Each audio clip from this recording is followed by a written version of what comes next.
Welcome back. You know, folks, censorship is no joke. And I mean that literally, comrades. It's kind of like the old Henny Youngman joke. Take my wife, please.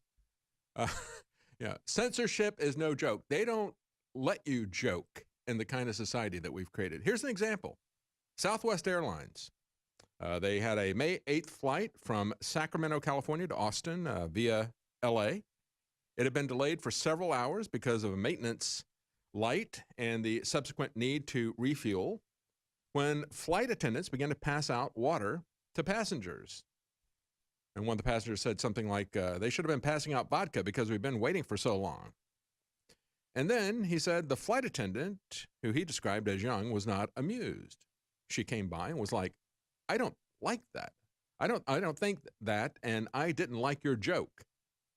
And then my wife tried to butt in and say, look, we've been on this plane for hours. And she said, well, so have I, so get used to it.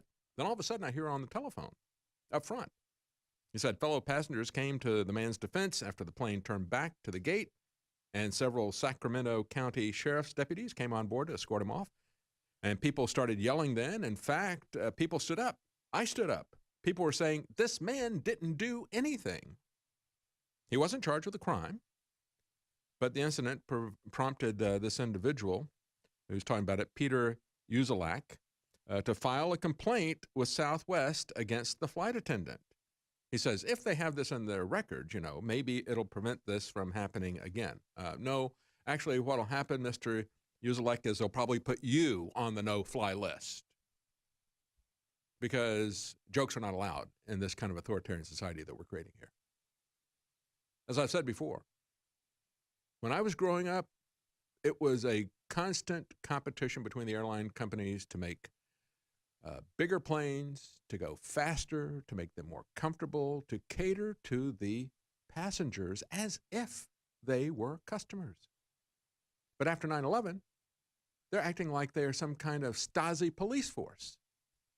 And they're going to beat you into submission. Everything that they do now is not focused on serving the customers, focused on cutting cost and cutting out any individual care. Here's another example, also here in the U.S. This guy who is an Egyptian-American comedian, Ahmed. He was doing a stand-up comedy routine in Naples, Florida. He said, this happened to me last night. In Naples, Florida, an audience member called 911 on me because they feared for their lives, quote unquote, over a joke I told on stage. We can't have jokes. We got to be safe. Everybody's got to have their safe space. Can't be offended by anybody. If anybody is offended, then we need to shut down everybody's freedom. And if they can shut down everybody based on one person being offended, that is their tactic to control everybody. This is what he had to say. He told a gag making fun of stereotypes about himself. You're not even allowed to joke about yourself. He's Egyptian American. He said, he asked at the comedy club in Naples, Florida, he asked the audience of mostly older white folks. He said, how many of you are here from the Middle East? And he said, only a few people clapped. And he said, well, it only takes one of us. And then he paused and he said, to tell a joke. And he said, but seriously, lock the doors. And somebody, without any sense of humor, some comrade, oh, you've been noticed. I'm going to report you to the police. See something, say something. The snitch society that we have everywhere. I talked about this last week, about how the people in New York City, some of them are making $5,000. Another one, several others making $4,000, snitching on people who leave their cars idling in the streets. New York has put a fine on that, and they incentivize that by giving you a cut on anybody that you report. And so now, Washington, D.C., that other bastion of freedom, is doing the same type of thing, letting regular citizens issue parking tickets. Yeah, letting them get in on the action, kind of like what Google and Facebook and others have been able to do. They've been able to monetize this snitch society. So why shouldn't we let these other people? You park in a bike lane. Of course, they're going to go there because they're going to the bikers are probably some of the most authoritarian social justice warriors out there. The only question is, where are they going to keep their pencils for writing tickets in those little tight suits that they've got? Anyway, talking about comedians, you've got a right-wing comedian in Brazil. He's now just been given a prison sentence because he tweeted out about a congresswoman implying that she was a prostitute. They said, well, that's too vulgar. We're not going to allow that kind of comparison.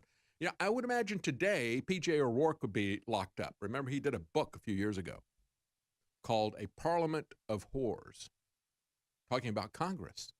He called everybody in Congress whores because we know exactly what he's talking about. It's a very appropriate analogy, but you don't make that kind of, even as a comedian, even as a conservative comedian. You know, people like, people like Don Rickles would not survive in this world. And they wouldn't want to live in it either. Quite frankly, I don't want to live in it. And, you know, the other day I was talking about how the border has completely collapsed under President Trump, who's doing nothing to protect the border. Let's be honest about this. He's doing absolutely nothing. He could stop DACA with an executive order countermanding the Obama executive order, but he's not even doing that.